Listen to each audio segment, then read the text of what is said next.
This is the Mahabharata podcast, episode 4, Shakuntala and King Bharata. Some of you who are familiar with the Mahabharata may be wondering when I was going to get to the famous story of Vyasa sitting with the elephant god Ganesha and narrating the story of the epic. It is a wonderful scene in which Ganesha offers to transcribe the tale as fast as Vyasa can narrate it. The elephant-headed god breaks off the tip of his tusk and uses it as a writing implement.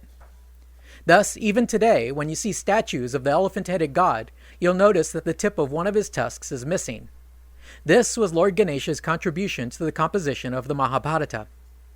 Unfortunately, all of this is considered spurious and has been expunged from the scholarly, critical edition of the Mahabharata. What this means for us in this podcast is that I will be relying on the critical edition for most of this story. This version was compiled by scholars in the 20th century who compared all the different versions of the Mahabharata and created a unified critical edition. There are not many translations of the entire epic, so I depend mostly on a translation of this critical edition. A second translation I have available is one by Kesari Mohan Ganguly. Ganguly translated a version of the Mahabharata based on the well-known Bombay recension, but this was done in the 19th century, and the language is especially difficult to follow. Ganguly's version does mention Ganesha briefly, but even that version does not include all the details that most people are familiar with. Going forward, I will rely mostly on the critical edition, but I will occasionally refer to Ganguly and even other Puranas for some contrast or more details. Getting back to the story, I have to admit that at this point the narrative gets a little disjointed. Book 7 begins with a series of genealogies and then provides a brief essay called The Partial Incarnations. We'll hear more about this legendary conflict in later stories, but in this instance, they tell us of a great battle between the gods and the asuras in the spirit realm. Following the defeat of the asuras, these demonic beings came to incarnate in great numbers on the earth. The tyranny and violence of these fallen angels was a great burden to the earth, and the Earth Mother herself appealed to the great god Brahma. Upon hearing her appeal, God Brahma gave orders to all the gods. You must each incarnate a part of yourselves on earth to help relieve her burden. All the gods from Indra down took the word of their creator to heart. Impatient to go to earth and be reborn with portions of themselves, they went to Vishnu. They asked him to descend with a part of himself, and he replied, "So shall it be." So now we know the bad guys in our story are not just some perverse princelings, and the eventual annihilation of the warrior caste is not a meaningless slaughter. Finally, we get a peek at how Vishnu decided to come to Earth and incarnate as Krishna. The book then proceeds to identify nearly every character in the story, however obscure, as the incarnation of some divine asura, danava, or god. Since we hear again, later in the story, about the divine origins of the main characters, there's no need for me to go into it right now, so we'll skip ahead. What follows next is the story of Shakuntala and Bharata. This tale begins with the great king Dushanta. Ruling during a veritable golden age, he was one of those perfect kings, a mighty warrior ruling over a happy populace. While off on some combination of military campaign and hunt, he devastates a few forests, killing all the animals as he goes along, and then moves on to find a new forest to desecrate. Upon entering this forest, King Dushanta came across an enchanted grove inhabited by holy men. He saw a hermitage that mirrored the world of Brahma, echoing with the humming of bees and swarming of birds. He heard the hymns of the Rig Veda being chanted, as rituals were spun out by the foremost of Brahmins. Everywhere he saw grand and perfected ascetics, strict in their vows, engaged in the muttering of spells and the offering of oblations. And thus the king, with his counselor and priest, entered Kanva's sanctum. King Dushanta dismissed his retinue and entered the compound alone. He called out for Kanva and got no reply. Hearing his call, a beautiful young maiden appeared, dressed as a female hermit. She offered him hospitality and gave him a seat and washed his feet and asked what she could do for him. The king checked her out, admired her flawless body, and then asked to see Kanva. She told him that her father Kanva had gone to gather fruit. The lascivious king admired her body some more and then asked her, "Who are you? Whose are you? Why, fair-waisted girl, have you come to this wilderness? I want to know all about you. Please tell me, my pretty." She laughed and said, "I'm regarded as the daughter of the venerable Kanva." This surprised King Dushanta, and he pointed out that the saintly Kanva wasn't the sort to mess around and have children. The girl, Shakuntala, replied with the story of how she was born and came to be adopted by holy Kanva. Before I go into this story, I should first point out how deep the layers can get in the Mahabharata. At this point, we're hearing a story told by Shakuntala, which was told by Vaisampayana, which was told by Ugrashravas. That's 3 layers of narrative, and it goes one deeper from here, because Shakuntala tells the story as she heard it from Kanva. This sort of recursive narrative style is sometimes confusing, but we might as well get used to it, because a lot of interesting stories in the book are presented this way. So, back to the story of Shakuntala's birth and adoption. This one begins with yet another king, named Vishvamitra.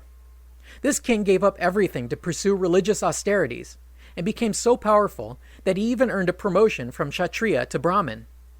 He was so devoted that he acquired nearly godlike powers, to the extent that he was even able to create entire galaxies. Vishvamitra finally got to the point where the god Indra felt threatened by his power. Indra decided to come up with a way of distracting Vishvamitra and tapping some of his strength. The obvious solution for tempting a long celibate man, of course, would be to send him a lovely temptress. So Indra summoned the beautiful Apsara named Menaka. Menaka, you are distinguished in the divine talents of the Apsaras. Take my welfare to heart and do as I ask. That ascetic Vishvamitra has been performing awesome austerities that make my mind tremble. Menaka, I have assigned Vishvamitra to you as your burden, so go to him and seduce him, lest he topple me from my throne. Make use of your beauty, youth, sweetness, smiles, and flatteries, and turn him away from his austerities. After getting a guarantee of protection from Indra, and a fragrant breeze from the wind god, Menaka set out to tempt Vishvamitra. Thus prepared, the scantily dressed nymph greeted Vishvamitra as he was engaged in some austerity.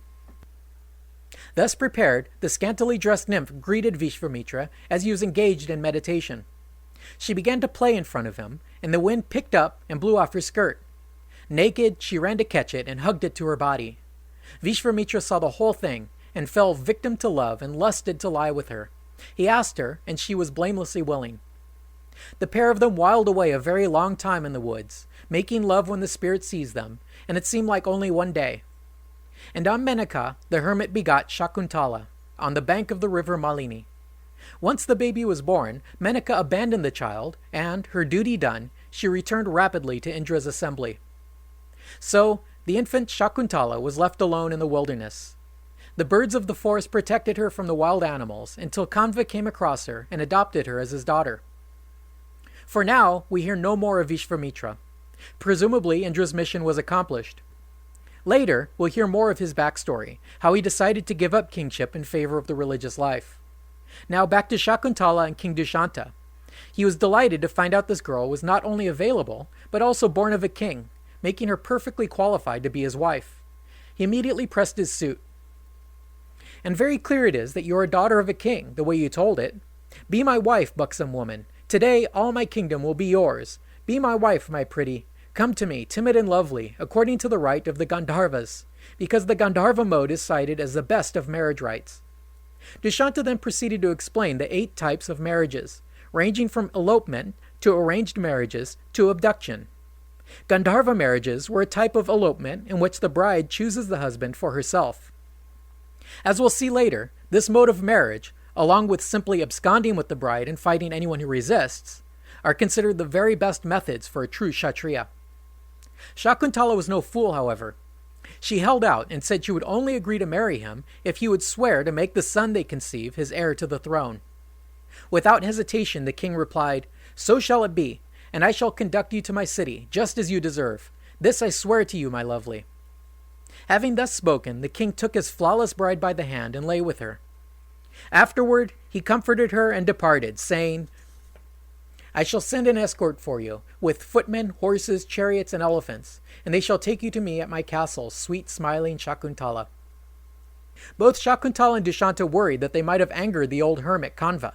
It's not safe to upset these powerful old sadhus, but he was all right with the marriage. He agreed that elopement was the best form of marriage for the Kshatriya class, and gave him his blessing. So the king returned home, and pretty much forgot about his fling in the forest. In the meantime, Shakuntala gave birth to a son. This was, of course, no ordinary son. She was pregnant with him for 3 full years, and when he was born, he was a large child, with shining and pointed teeth, solid like a lion, wearing on his palm the sign of the wheel. He was large-headed and strong.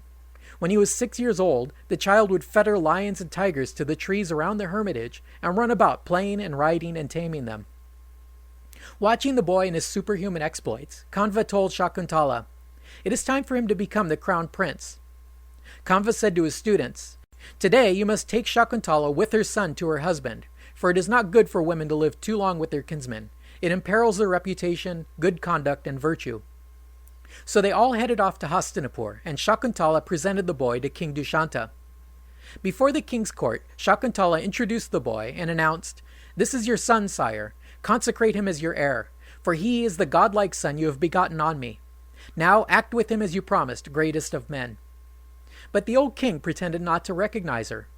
He squinted his eyes and said, "I don't remember you. Who are you? I don't recall ever having had recourse to you. You can go or stay or do whatever you want." Shakuntala was overcome with shame and anger, but she held her ground. She gave the king a long lecture on dharma, the importance of keeping one's vows, and of claiming one's children. She reminded him that having a son is the only way to attain salvation. The king responded rudely.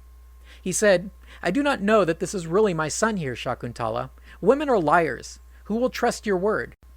Your own mother was a merciless slut who cast you off on a peak in the Himalayas. Your cruel father, who reached for Brahmanhood, was a lecher. Are you not ashamed to say such incredible things, especially in my presence? Your son is too big, and he's strong even while still a child. How can you have grown so big in such a short time? I don't know you. Get out of here." Shakuntala continued to plead her case at length, but then finally gave up and departed. As she turned to go, a disembodied voice spoke from the sky to Dushanta, and as he sat surrounded by his priests and counselors, it said, "The mother is the father's water sack. He is the father who begets the son. You have planted this child. Shakuntala has spoken the truth. Keep this great-spirited son, for he is yours, and such is our behest. And as you keep him, he will be known by the name of Bharata." Finally, with this divine intervention, the king relented. Thinking himself clever, he explained to his counselors that if he had accepted Shakuntala and Bharata's legitimacy on their word alone, there would always be suspicion that the child was not his. But now that heaven itself had endorsed the boy's legitimacy, he could recognize Bharata as his own. He then forgave Shakuntala for her harsh words. It must be good to be king, because no one asked him why he didn't simply retrieve his wife from the forest like he promised he would. But I guess all's well that ends well. Thus, Bharata inherited the throne and led the kingdom to great conquests. He eventually conquered the known world, and by his fame, his descendants were called the Bharata Dynasty. So now we have established the lineage that will bring forth the main characters of our story. Next time, we'll finally get focused on the main storyline, starting with Bharata's heir Shantanu and his sons. Thanks for listening.